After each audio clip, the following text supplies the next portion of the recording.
Hello, my name is Kauai, Fitt, and I am a realtor up here in Anchorage, Alaska. Today we are going to talk about why not to use an out-of-state lender, or why not to use a lender who doesn't have a physical presence and easily accessible to you. All right, so first of all, let's say it's 9 o'clock at night and you get this itch and you want to buy a house. So you decide, okay, it's 9 o'clock at night. I'm not going to call any bank right now to try to talk to a loan originator, but I'll jump on my computer and see if I can get pre-qualified through some lender on the internet. So you start typing in, you're looking for lenders who will pre-qualify you, and you get bombarded with all these different lenders and ads, and you're starting to scroll through, and there are just so many of them. You just click one of them that sounds legit. You get to their website and it looks legit, and they have the buttons, apply here now, apply here now. You know, we can get you a loan for your house. So you click apply here now, and they start asking you for some personal information, which is what lenders do. They need to know your bank account numbers. They need to know your information about your student loans. They need to know about your car payments. They need to know if you've been bankrupt before. The list goes on and on. So they ask you for a lot of personal information. Is this the kind of information you want to be putting onto the internet, sending somewhere that you don't know where it's going to, especially if you haven't heard of this specific lender whose website you're on right now? But let's say you fill it out, you're feeling good, it looks legit, you know, you're giving them the information and you click send. Well, okay, great. So we're gonna wait until the next morning for them to respond to you, because chances are this out-of-state lender is probably on the East Coast, maybe international, but let's say East Coast, okay? East Coast, lower 48.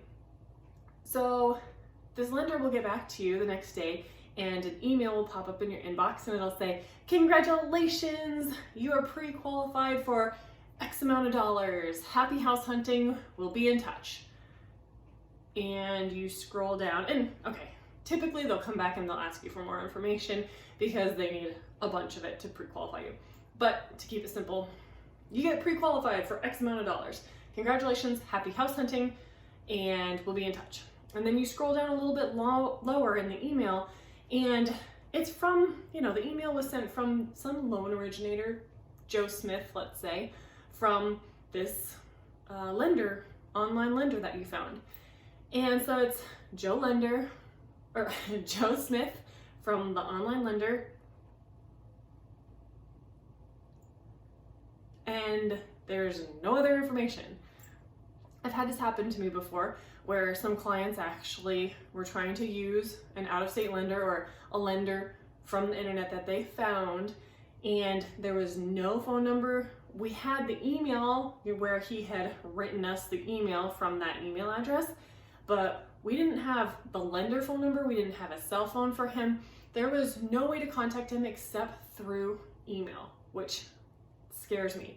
In a real estate transaction, you want to have everybody's phone number and contact information at your fingertips very easily. And if they're on the East Coast, then let's say it's 3 p.m. Alaska time, and we're having some issues, some numbers aren't lining up, and we need to contact your lender. If your lender's on the East Coast, that means it's 7 o'clock, 7 p.m. his time, and he's not going to be checking his email at that time. So what do we have to do? From 3 p.m. until 8 a.m. the next morning, over 12 hours, we have to wait for a response from him.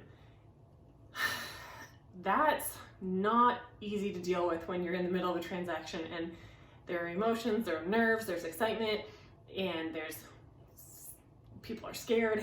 So that time difference can really be a big deal as well. And lastly, as I'm sure you know I'm going this direction, identity theft right now is a big deal. We don't want you sending your information to anybody who shouldn't have it.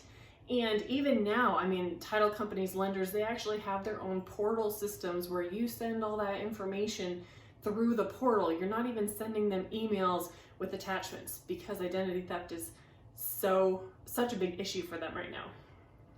So I suggest that you please think through using an online lender or out-of-state lender, and try, if you can, work with somebody who's accessible to you, who you can stop by their office, you can say hi to.